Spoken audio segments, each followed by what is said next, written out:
são 8 mandatos como deputado estadual. 8 mandatos.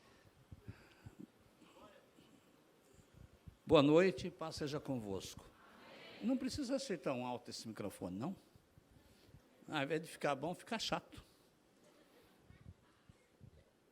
Eu vinha aqui no início da Igreja do Evangelho Quadrangular, quando era pastor aqui, Valdir Nonato. Alguém se lembra dele, por favor? Valdir Nonato era uma pessoa simples. Simples e pode-se dizer, sem cultura, mas tinha uma coisa que muitos letrados não têm. Ele tinha uma fé realmente grande de que Jesus era e é o único que pode salvar a nossa alma. Deixa eu dizer uma coisa para vocês. Ao longo da história, surgiram muitas denominações. E, por falar nisso, deixa eu só ver aqui, quanto tempo eu tenho? Aí é que está. Chefe burro é aquele que não se submete à organização de alguém que se coloca abaixo dele. Olha, vereador, ou seja quem for, nunca queira ser mais do que você deve. Por quê? É burrice. É burrice. Eles trabalharam, lutaram, fizeram tudo para organizar essa reunião. Agora vem eu aqui para decidir se eu quero falar meia hora, 1h30 ou 2. Não, de jeito nenhum. Eu vou falar, no máximo, meia hora. E eu estava dizendo para o pastor que, se eu não estiver indo bem, que peça para alguém me levar para eu voltar para Belo Horizonte. Porque o que eu vou falar aqui contraria aquilo que eu acabei de dizer. Eu quis mostrar ontem que eu era muito bom para aguentar um frio. E foi a menor temperatura do Brasil ontem em Belo Horizonte. Hoje eu não sei porque eu não ouvi a televisão ainda. Mas, então o que eu fiz? Não usei blusa.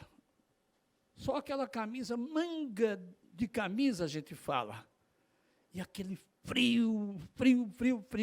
E eu dava a entender assim, por que vocês estão de blusa? Estão com frio? Meus irmãos, todos nós temos um tanto de vaidade que nós abusamos. E esse tanto de vaidade faz da gente um burro.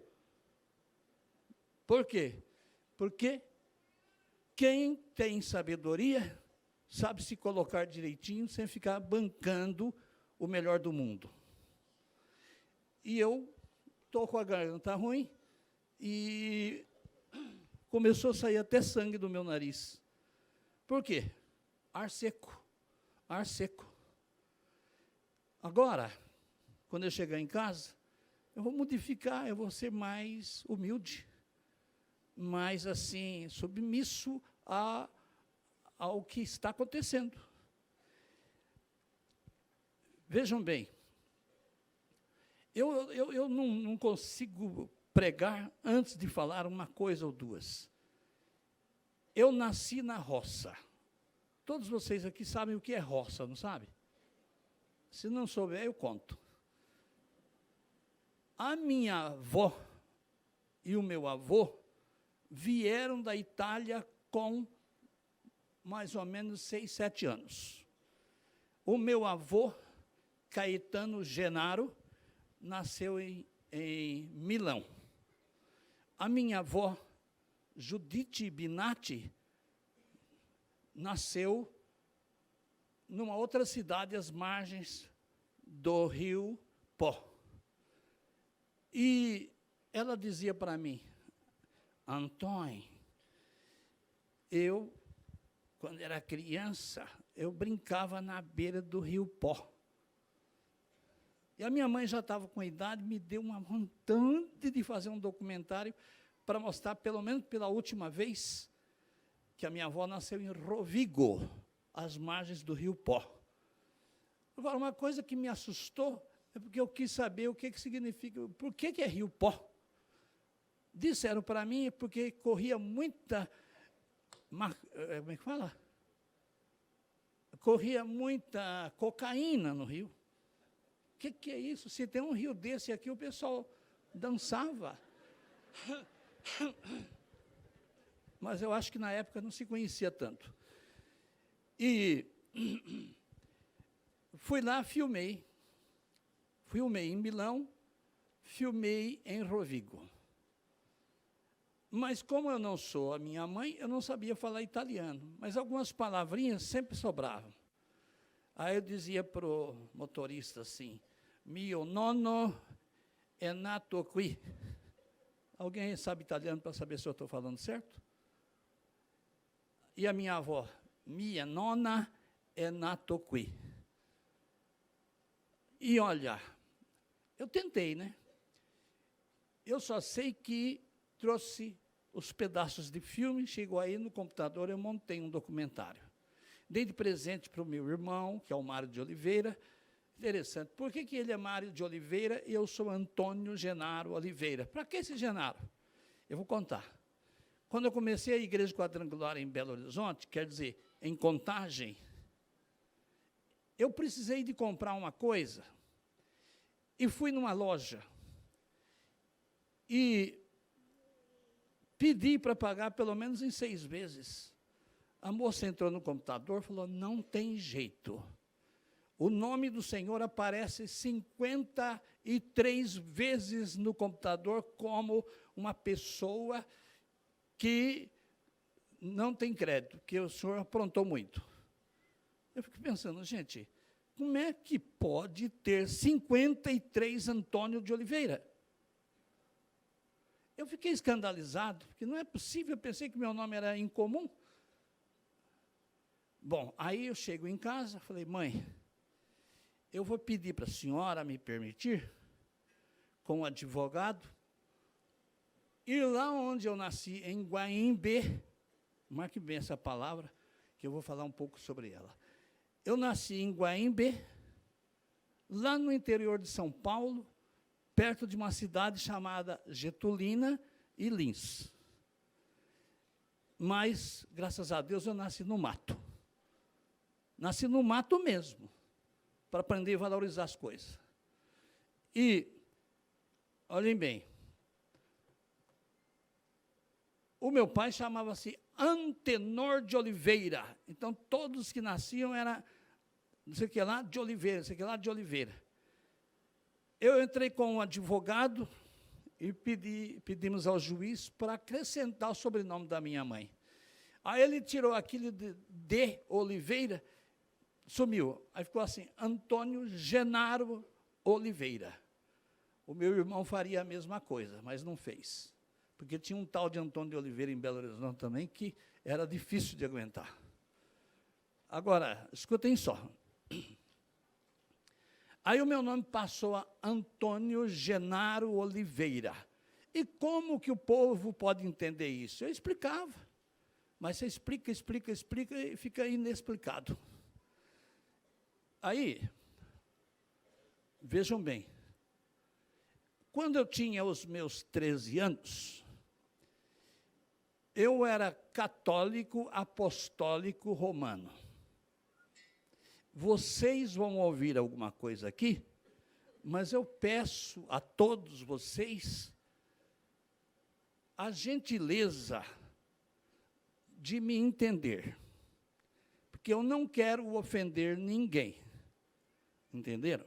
Porque numa reunião como esta tem espírita, tem evangélico, tem católico, tem, não sei se tem budista, mas eu fui católico apostólico romano, nasci e cresci frequentando a igreja católica, confessando todo sábado, fiz primeiro o catecismo e primeira comunhão.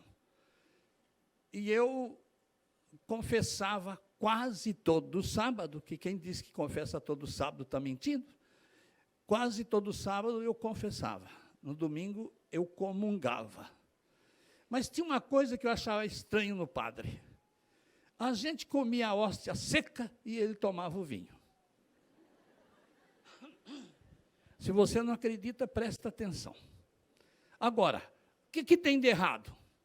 O que tem de errado é que Jesus não ensinou isso.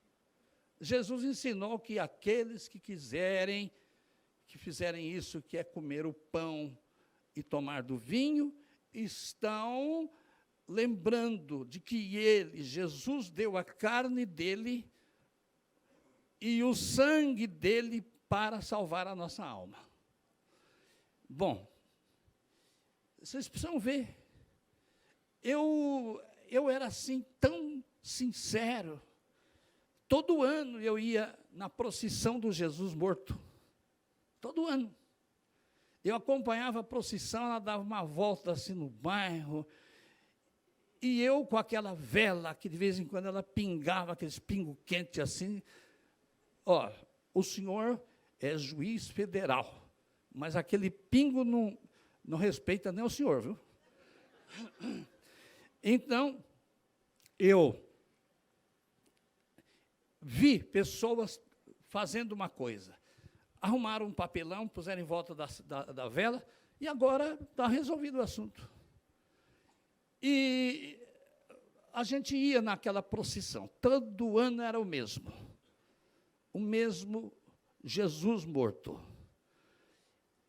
Chegava na igreja, punha ele lá à exposição e fazia-se aquela cerimônia. Mas toda vez que eu chegava na igreja, o tal Jesus estava lá, aquele cadáver inerte. Sabe que é inerte, né? Que não faz nada. Aí, eu ouvia o padre falar assim, na missa. Porque o padre, ele fazia um discurso, uma pregação, eu não conseguia entender. Porque ele queria mostrar a cultura que ele tinha, e ele fazia mais ou menos assim. Vamos ver se vocês me entendem. Meus irmãos, este momento é tão assobregético e maravilhoso que me latina nas conjuntivas, para conspulgar a crisofiácia dos acarinidos incompetitosos. E com que satisfação eu manifesto a permanêutica da protubescência das efervescências peculinárias. O senhor que é juiz, entendeu? Nem eu. Não, porque sempre tem aquele padre que fala mais simples. E que a gente entende, o pobre, coitado, entende. Que não vem com conversa, não, que vocês todos aqui, tem aqui gente culta. Tem, eu admito. Tem gente culta aqui, que sabe a diferença de uma palavra para outra. Mas quanta gente que tem aqui, que não ia captar nada do que o padre falou. Deixa eu falar uma outra coisa. Aí, um dia,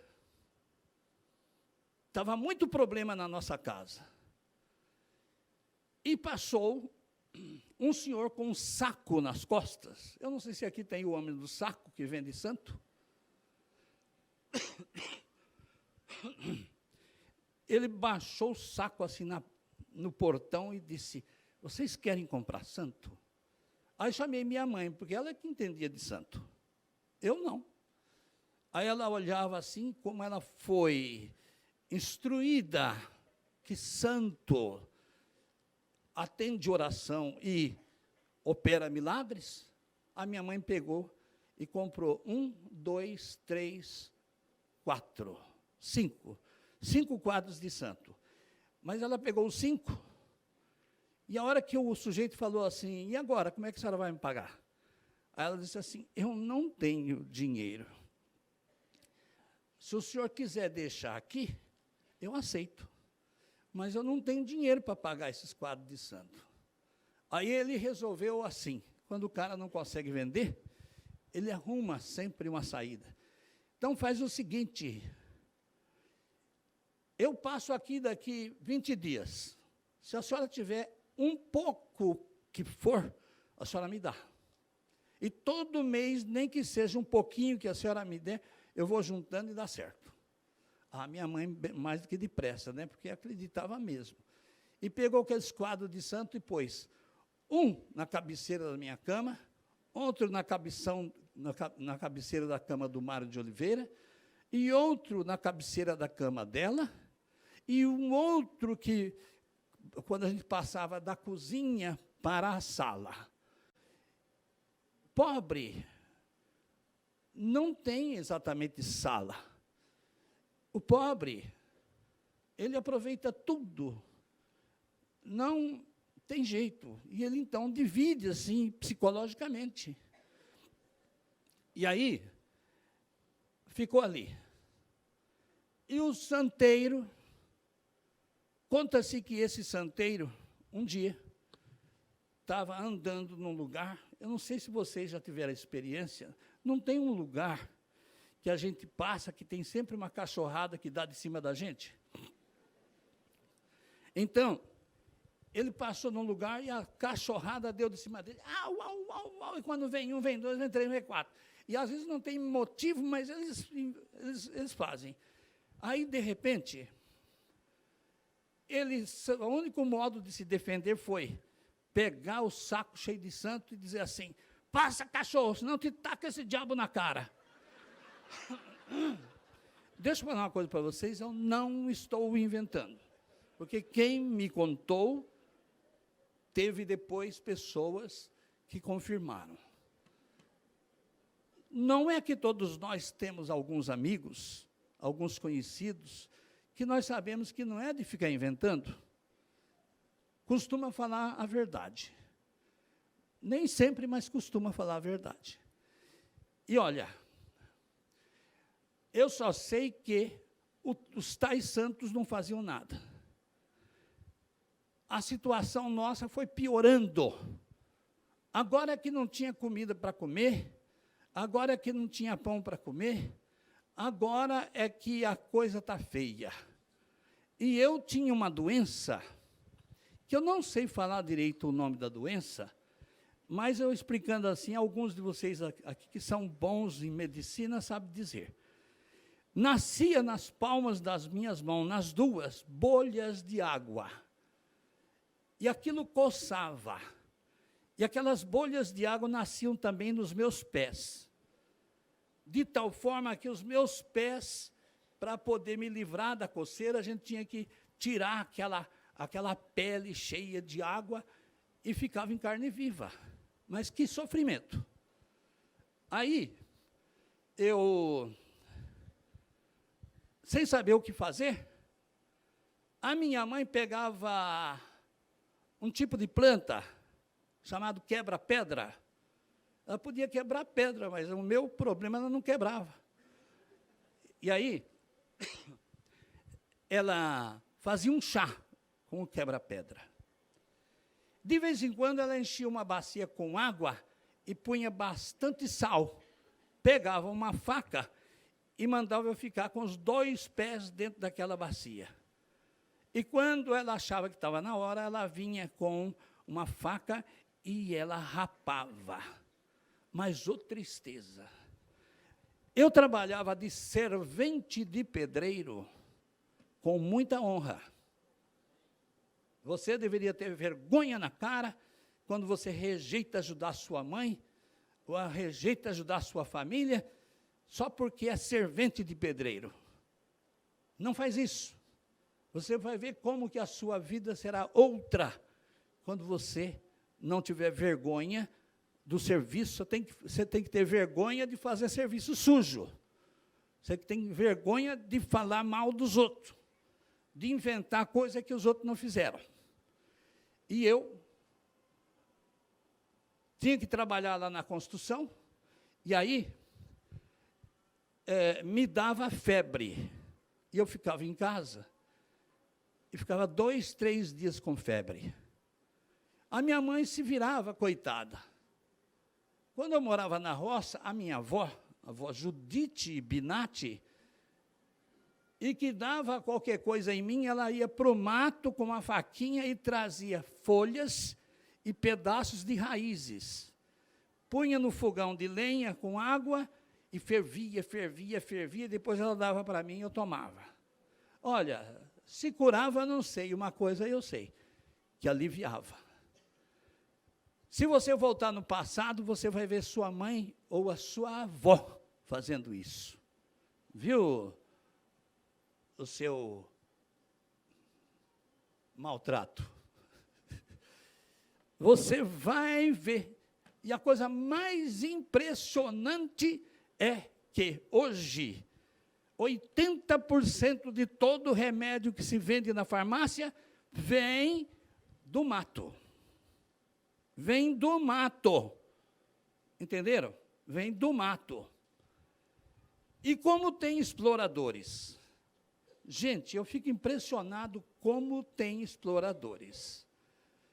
E tem gente que inventa que o tal remédio assim, assim, ele bateu, curou. Agora, tem uma outra coisa que eu vou dizer para vocês, não vou pedir para fazer, a não ser que você converse com um médico, porque eu não sou o cara mais indicado para fazer.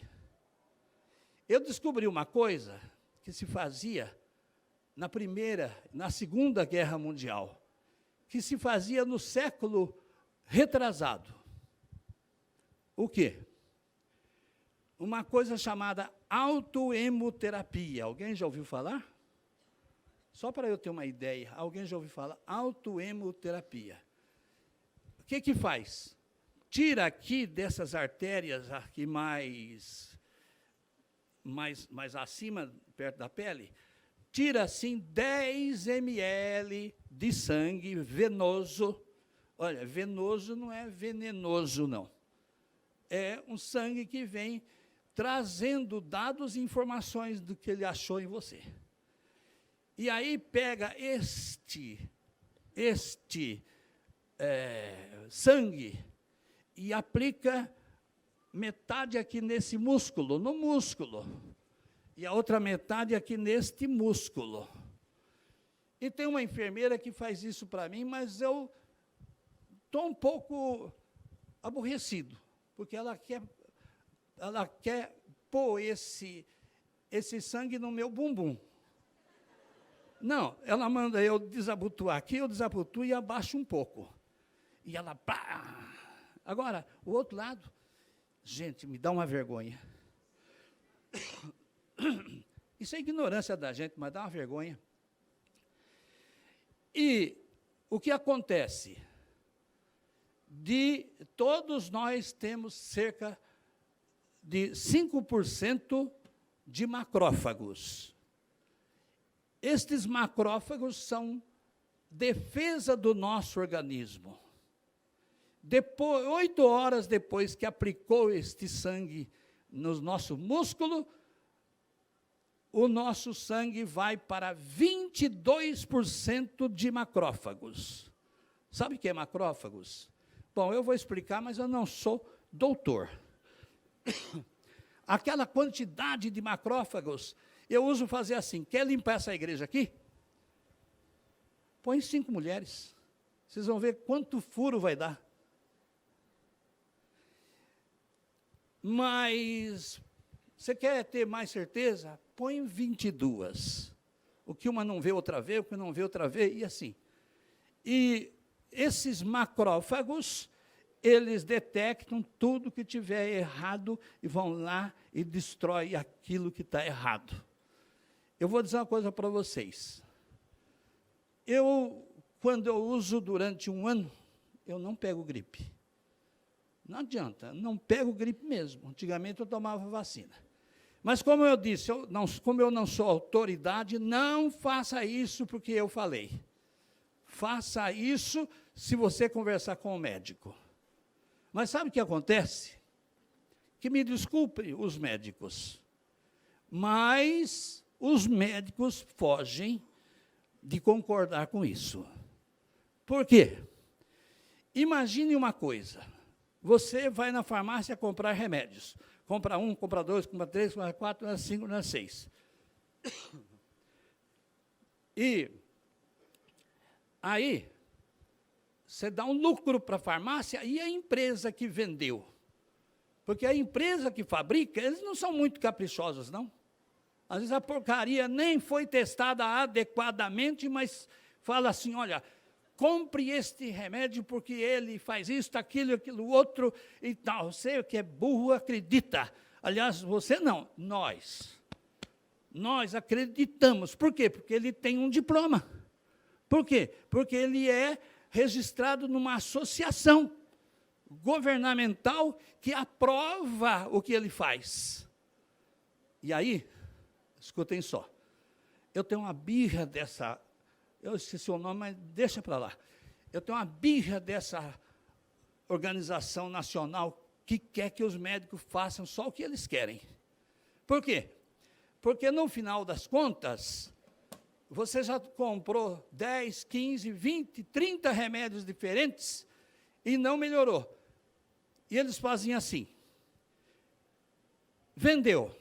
Deu uma aliviada, a gente já sai contando para todo mundo. Ah, toma aquele negócio assim, porque eu tomei e foi bom. Bom nada, seu idiota. Só deu uma aliviada, mas o troço está ali ainda. Aí, os médicos, de certa forma, são proibidos de admitir que a autohemoterapia resolve. Mas eu conversei com pessoas que trabalham em laboratórios que eles resolveram pesquisar a fundo. E olha, tem um médico amigo meu que ele falou para mim assim, Antônio, eu uso no meu, lá onde eu atendo o povo, eu uso fazer a autohemoterapia. E quando uma pessoa foi acusada de estar com câncer, se o câncer está no começo, aplica-se 10 ml. 10 ml, aqui, aqui, aqui e aqui. De 5 em 5 dias. Por quê? Porque sobe a defesa do organismo 8 horas depois que aplicou, e 5 dias depois começa a baixar aquela defesa. Então, Antônio, eu fiz de 5 em 5 dias. E várias pessoas que eu peguei o câncer no começo, eu não estou falando do canceroso que já está pronto para o cemitério, não. Eu estou falando o canceroso que descobriu agora, ou descobriu essa semana. Então, começa a aplicar, fazer a autohemoterapia nele, bem séria, não vagabunda, bem séria mesmo. Sabe o que acontece? Vai surgir uma porção de gente, e às vezes até médico, que fala assim, não faz isso, não faz isso, não faz isso. Mas por quê? Eu vou dizer para vocês, esses fabricantes de remédio, esses fabricantes que falam não faz isso, não faz isso, não faz isso, é porque eles ganham fortunas às nossas costas. Qualquer coisinha, nós vamos na farmácia e compramos aquele Sputnik, sei lá, um comprimido estranho, lá com nomes muito estranhos, e nós compramos um comprimido. E compramos, e compramos, e compramos. E o médico, nem sempre, mas muitos médicos têm a necessidade de falar que cura. Eu estava fazendo caminhada e, de repente, estava com um senhor. E esse senhor, eu contei para ele sobre isso, e ele disse assim, Antônio, os meus 2 filhos são médicos. E chegando em casa, eles falam assim, papai, a gente é obrigado a fazer umas coisas que a gente não concorda.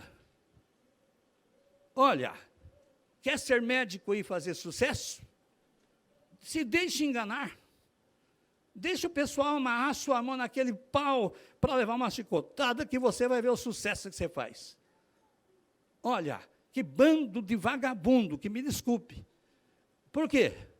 Por que que a minha avó conseguia me aliviar com uns matos que ela pegava? E olha, ela foi criada desde quando tinha, acho que 6, 7 anos, na roça. O meu avô também. Então, ela, ao longo dos anos, ela aprendeu. O que ela falava dava certo. Nem sempre, mas dava. Bom, então, deixa eu explicar uma coisa para vocês. O inimigo número 1 dessa organização nacional, cujo nome eu até sempre esqueço, mas eu esqueço, não tem problema, não. Pode falar. Hã? Anvisa. A Anvisa tem um problema, ela não avisa. A Anvisa. Ah, por que não? E a turma da Anvisa vai deixar de ir para Nova York todo ano, para não sei para onde, todo ano. Nós somos uns bestas. Você quer ver uma coisa? Eu fui deputado estadual 28 anos. E fui vereador 4 anos. E eu tenho o prazer de dizer, e se alguém aqui conhece um político, pergunta para ele se ele já esteve comigo, o que ele viu. Eu nunca aceitei dinheiro para poder votar do jeito que o governo quer. Eu quero analisar. Mas mesmo analisando, eles ainda enganam a gente. Eles contam histórias ainda caronchinha para a gente pensa que é verdade. Bom, olha, eles nunca vão permitir a autoemoterapia. Por que é chamado de autoemoterapia? Porque a hemoterapia é tirar o meu sangue e aplicar em você. Agora, a autoemoterapia é tirar o meu próprio sangue e aplicar aqui no meu músculo. Então, é auto, para mim mesmo. E eu tenho experiência. Por quê? Porque eu sarei e, quando eu faço isso, não tem gripe. Mas não tem mesmo. E tem outras coisas também. Por quê? Porque os macrófagos, eles não trabalham só numa coisa, eles trabalham para muitas coisas. Se alguém aqui tem alguma instrução, já sabe que eu estou falando a verdade, ué. Não adianta fingir. Eu estou rindo assim, mas desculpa, não estou rindo do senhor, não. Mas, olha, aí, vejam bem,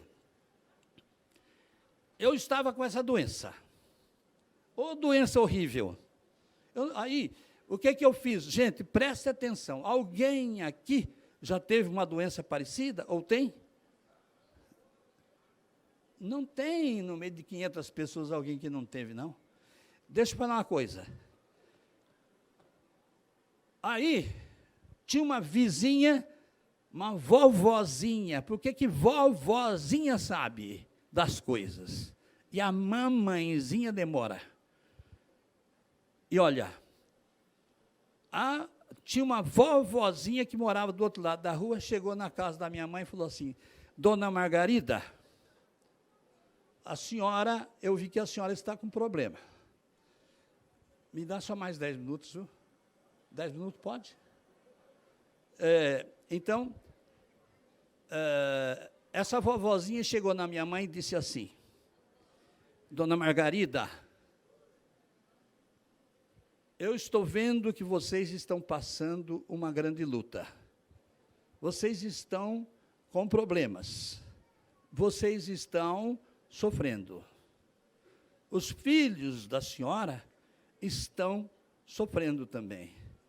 Então, eu queria dizer para a senhora o seguinte, Dona Margarida, vamos comigo naquela igreja, daquele missionário que tem lá embaixo. Eu já tinha passado perto, mas como o padre falou, não entre, não deixe esses crentes, esses bíblias, convencer vocês. Aí a gente ficava esperto. Aí, de repente, o Mário de Oliveira estava tendo algumas companhias que não prestavam. Não prestavam mesmo. E a gente ficava vendo aquilo e não sabia o que fazer. Quando foi um dia, eu fui na primeira sessão do Cine Bela Vista, no bairro Jardim Bela Vista, em Bauru, e quando a gente olhava para a região noroeste, que vinha aquela nuvem assim escura, tomando conta do horizonte, a gente já sabia que vinha tempestade. E aí, quando eu olhei aquilo, eu pensei, e a minha mãe está lá embaixo, naquela igreja feita de tábua, aquilo vai cair em cima dela. E eu corri, pensando que eu podia fazer alguma coisa, não podia fazer nada. Como é que ia segurar o barracão? Eu corri, quando eu cheguei na porta do tal tabernáculo, a gente falava tabernáculo, estava lotado. Mas aí eu fiquei de fora, assim, de meia quina. Coisa feia, a gente não quer ver, mas vê. Fica de meia quina, assim, para não envergonhar. E eu vi lá dentro um amigo meu. Assim que terminou o culto, eu peguei minha mãe, meu irmão mais novo, que era criancinha, e fui com eles para casa. Passando alguns dias, eu falei assim, mãe, uma coisa que passa pela minha cabeça, pelo meu coração,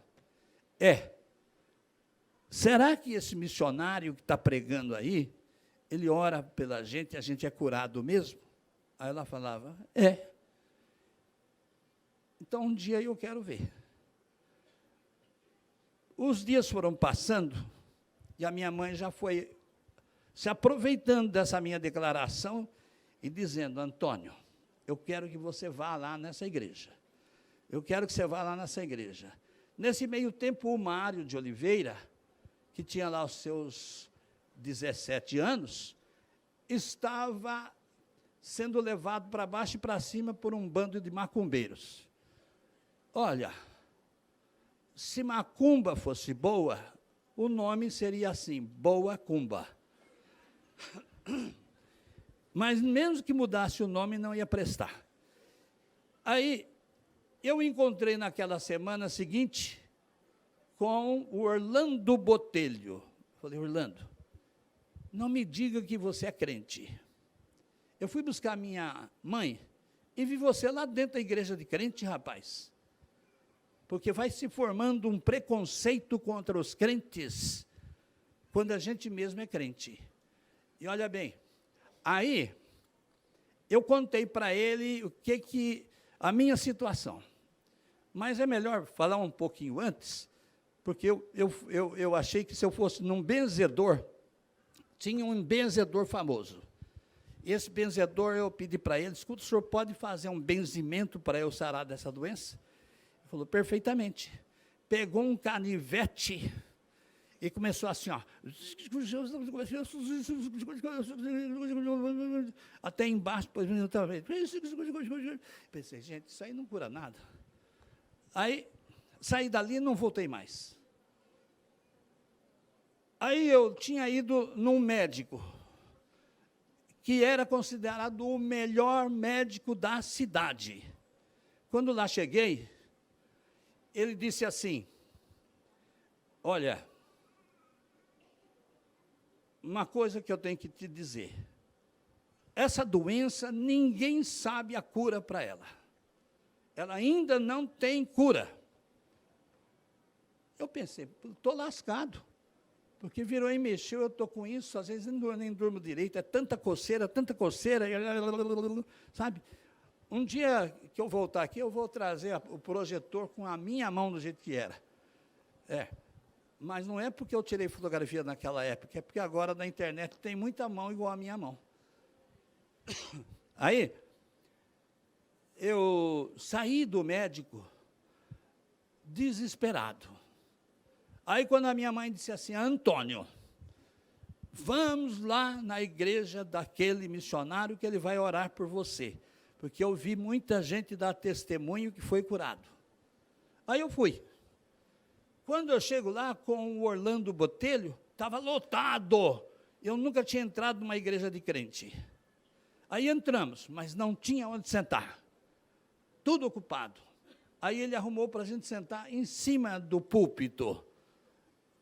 Eu com cara de tacho sentado aí igual a vocês, viu?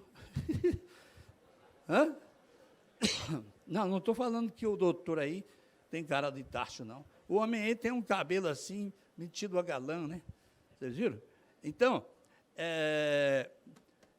eu falei assim, Orlando, mas nós vamos ter que ficar aqui em cima desse altar?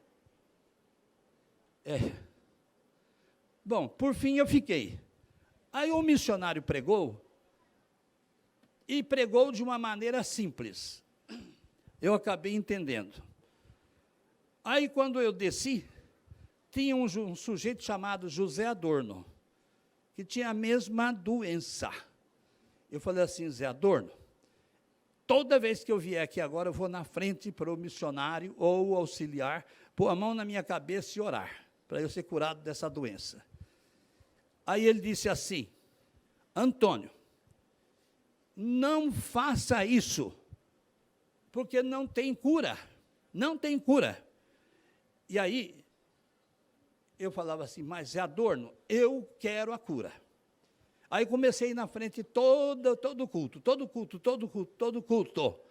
Bom, aí, passaram 1 mês, 2 meses, 3 meses, 4 meses, 5 meses, e o Zé Adorno falava assim, Antônio, você quer ver? Eu tenho essa doença faz 25 anos, ela não tem cura, nunca consegui a cura. Aí eu decidi, mas eu vou ser curado por Deus.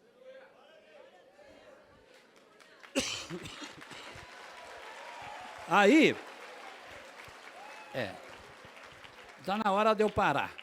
Aí, olha, aí, escutem aqui, o Zé Adorno estava sempre falando, Antônio, não tem jeito, para com isso, deixa de ser bobo. Eu fui 5 meses na frente e recebi oração, não sarava mesmo. Mas eu disse, Zé Adorno, eu confiei no Deus Todo-Poderoso, que nos ensinou o quê? Em nome de Jesus nós podemos ser curados. Quem foi que morreu na cruz para salvar a tua alma? Hein? Foi o pastor? Não. Foi o padre? Também não. Foi aquela autoridade maior dos evangélicos? Também não. E nem outras. Quem morreu na cruz foi uma pessoa que não tinha nenhum pecado. Por isso que o sangue dele tem um valor extremo, que a gente não consegue nem imaginar.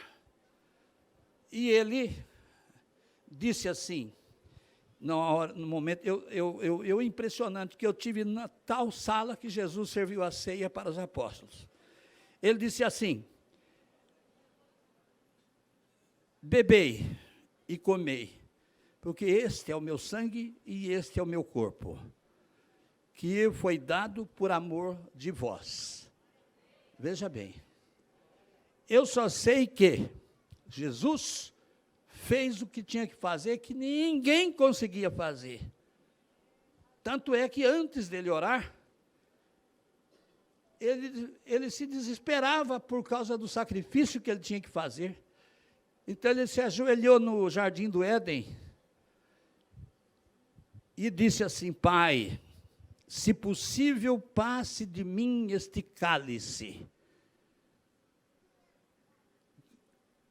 Entretanto, seja feita a tua vontade. Isso aqui é Salvador. Então, ele derramou o sangue dele. Lá no Velho Testamento, no princípio da história da humanidade, Deus mandou que os homens pegassem cordeiros,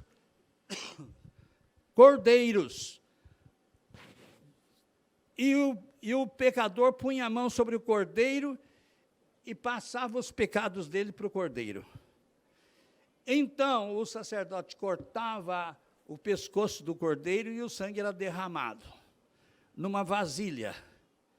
Com este sangue derramado e com o corpo do cordeiro sendo sacrificado na fogueira, então a gente era curado.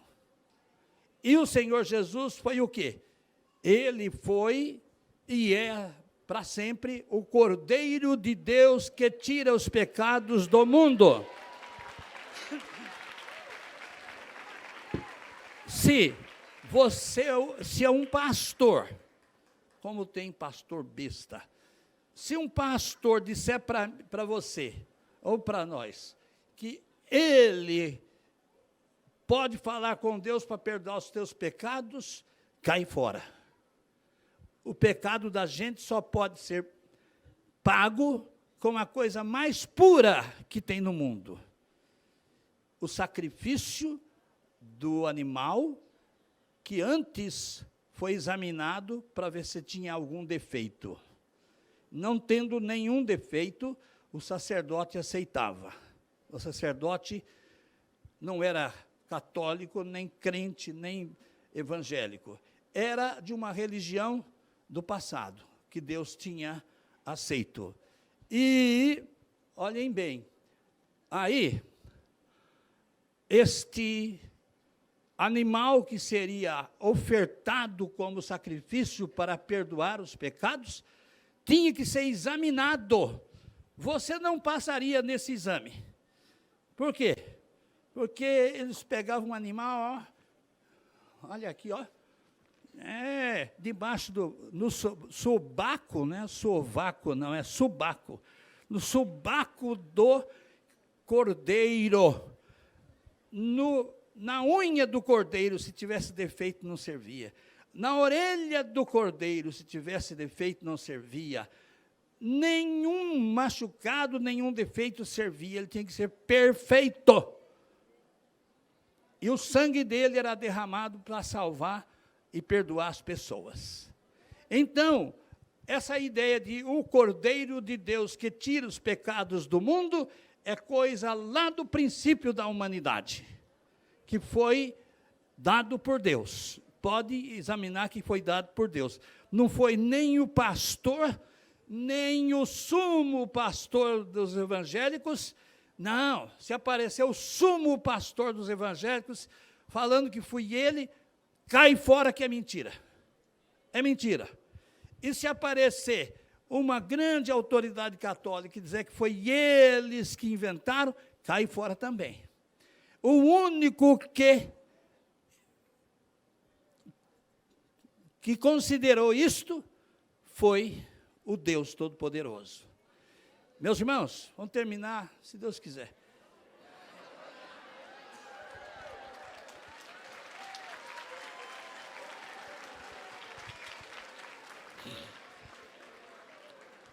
Mas vocês sabem por que vocês estão gostando? Não, eu só estou achando que vocês estão gostando. Sabem por quê? Porque vocês são enganados por pastores, enganados por padres, enganados por grandes líderes religiosos. E Jesus não é religião. Cristo, Salvador, isso não é religião. Porque a gente não precisa de religião para se salvar. A gente precisa dos ensinamentos principais do Senhor Jesus. Veja bem, quem é que é capaz de obedecê-lo? Você quer ver? Quantas vezes eu vi gente resolvendo bater num cara, só porque esse cara não acreditava no que ele pregava. Aí Jesus chegou a dizer: eu sou o Cordeiro de Deus que tira os pecados do mundo. E, tem de piedade do quê? Foi Jesus que disse. Não foi eu que disse, não foi eu que inventei. Aí, para terminar, o Senhor Jesus...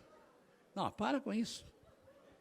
O Senhor Jesus, para eu continuar com a minha palestra, só quando for chamado outra vez, mas com tempo. Não é assim, depressinha, não.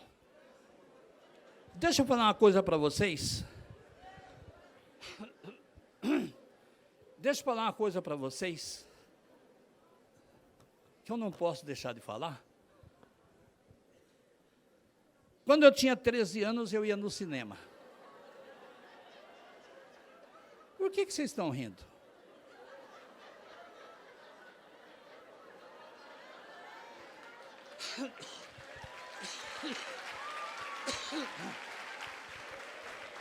Eu vou falar para acabar logo com isso. Não, porque isso que eu vou falar é importante.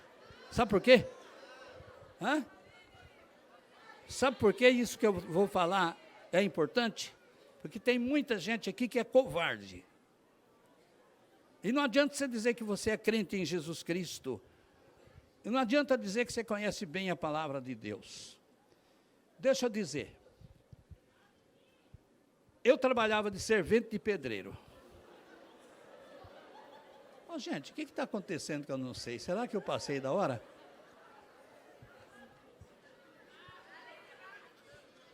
Não, eu estou terminando. E eu, para terminar, eu tenho que fazer um último resumo.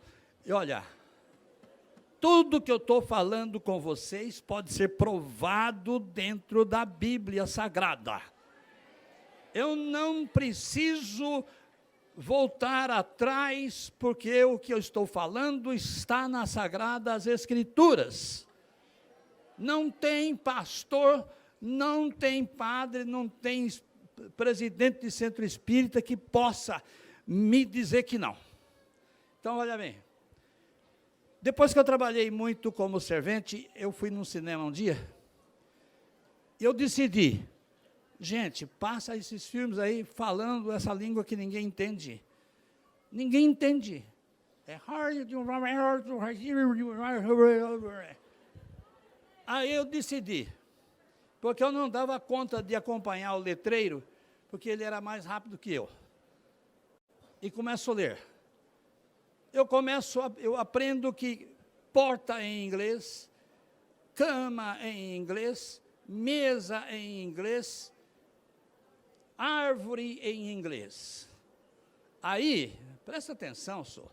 Aí, eu fui contar para a Leila. A Leila era uma professora. E eu gostava dela. Aí eu falei assim, Leila, eu já sei falar em inglês, mesa, cama e porta. Aí ela disse assim, Antônio, larga de ser bobo. Você não sabe falar nem português, agora você quer aprender inglês? Vocês pensam que eu desisti? Não desisti, não. Aí eu bati firme, fui aprendendo. Quer ver uma coisa? Tem alguém aqui que fala inglês? Levanta a mão. Só quem fala inglês. Mas tem que ser de verdade, de mentirinha não. Bom, então, eu estudei 6 anos, me tornei um tradutor e intérprete. Muitos conferencistas não gostam de pessoa só tradutora, porque a tradução nem sempre reflete o significado. Às vezes a gente precisa de ser intérprete para pôr nos símbolos que a gente já conhece. Aí, olhem bem.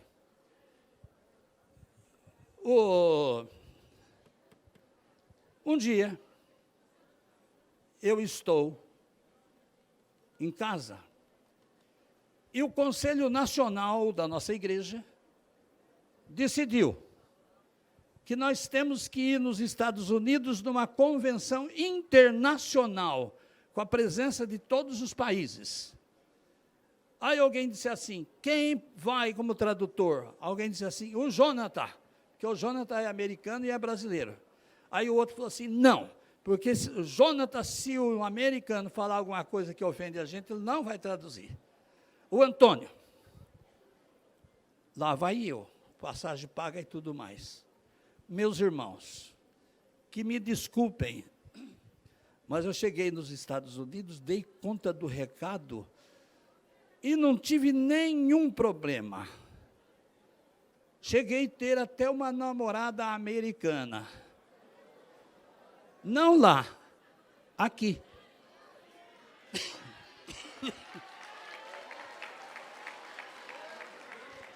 Eu não consigo entender como é que esse povo bate palma à toa.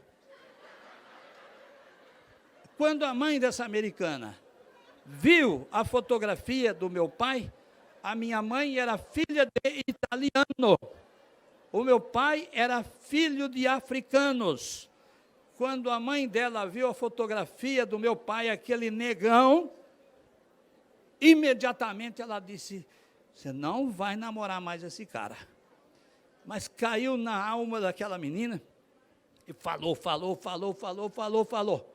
Porque ela é de uma época que quando o branco estava andando numa calçada e viesse um negro de lá para cá, ele tinha que descer da calçada para o branco passar. Se eu fosse o negro, eu dava um pontapé na bunda dele, tomar banho só. Não é vingança, não. Cai fora. Se você é branco e você não sentiu bem, eu gostaria que você fosse negro para você ver.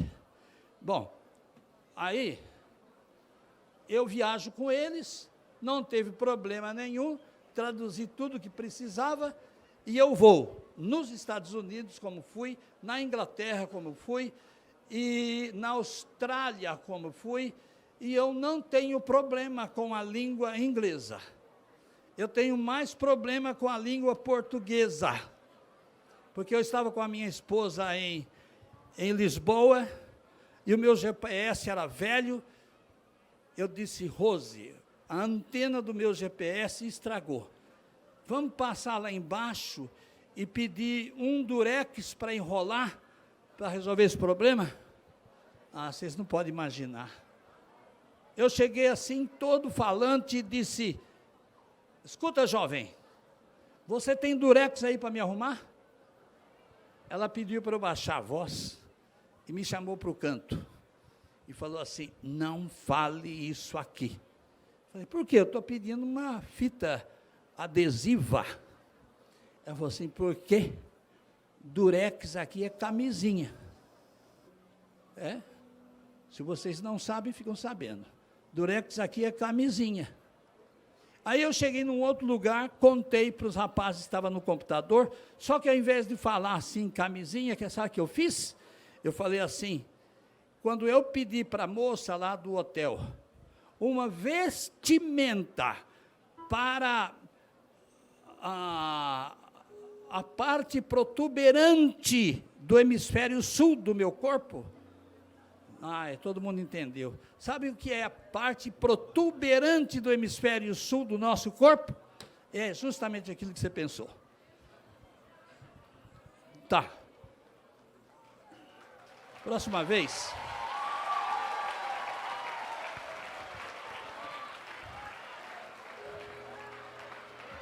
Próxima vez eu termino. Viu?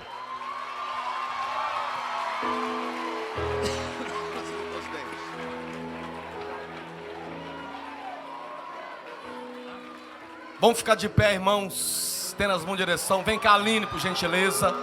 Vocês... Tendo as mãos em direção ao pastor Antônio Genaro, por favor. Vocês sabem com que frase eu terminaria? Eu não sou imbecil. Eu não sou burro. Eu sei o que é certo e o que é errado. Baseando-se na palavra de Deus e na forma errada do ser humano analisar. Deixa eu dizer uma coisa. Eu gosto da verdade bíblica, não da verdade religiosa. Estenda as mãos, diga assim, pastor Antônio, nós te abençoamos e toda a sua família, em nome de Jesus. Obrigado, meu pastor.